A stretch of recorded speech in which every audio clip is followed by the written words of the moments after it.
Well, the Gemini is the radial thinker if they can master that, or distracted. And so that Tritaka candle exercise will transform your life.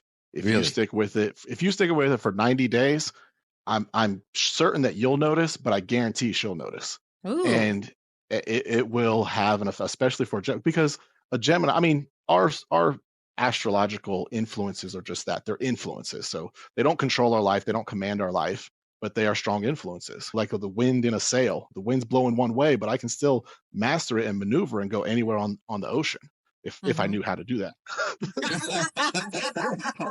Yeah, that's or I might be floating away. Yeah, that is key part of that. Yeah. Yeah. But for you, the lifelong learning for most Geminis is concentration. That's like the main lesson in life. Like for Tauruses, it's very much self-value. Cancers. For Cancers, it's more like strength and having their own inner strength because they need the shell because it's so sensitive out in the world. Mhm. But Right. having that inner assurity versus having the outer world influence so much. Oh my things God. outside of yourself. That is spot on. Well, I'm also married to a Cancer, so okay. my wife's So I knew July it was. She must be a good woman. It was either that one. Yeah. It was either that, or you need to love a Gemini. That one or the other. It was there's no in between, right? Yeah. But which one? Yeah, but so what I'm saying is it's not absolute, you Yeah. know. So it's something that you have designed to want to be influenced in a way to push you to learn these things, to learn how to control your attention so that it can then go from scattered attention to more radial thinking. You can see things from many different perspectives very rapidly versus being distracted by many different things very rapidly. And so another thing in regards to what you were asking is I don't really teach. I do have a still mind meditation where you sit down and still your mind, but a lot of the meditations I teach are more like active meditations and finding ways to live meditatively. And so one thing that you can do is work with the breath. I'm sure you all have learned plenty of breathing exercises. Yep. And so that's one simple thing that we all already do that we can do at any moment, no matter where we're at, that will help us get into a meditative state. Like the long breath. The long breath is amazing because scientifically, no negative emotion can remain if you're breathing the long breath, which is just long, slow, deep breaths. Breathing deeper and deeper, longer and longer, slower and slower. I mean, if it's a very intense emotion, it may take 5 minutes breathing like that to start to alleviate it. But you can alleviate any emotion, and that can really help you get more centered when you're in the middle of the airport or in the middle of the grocery store, and without really causing a scene or anything. Having people wonder what you're doing. Tarak, you had me meditating right there where you were doing that longer. I was like, ooh, I'm dropped in. I'm in. I'm not. Well, you know what else? Remember when you were when we were going through COVID and he was really having a lot of anxiety, we started making bread together. And when you would knead that bread, you would just like. I would. So I think you should make more bread. Oh wow.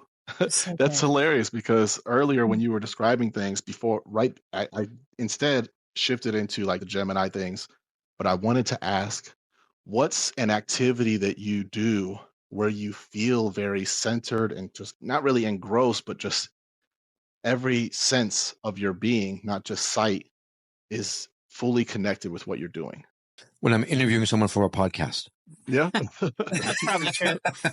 Well, that's a good active meditation. So in those moments, but like the kneading of the bread is probably a good one because it can free up your mind enough to observe. Whereas in here, you're mostly observing the conversation and seeing how to navigate and interact with that.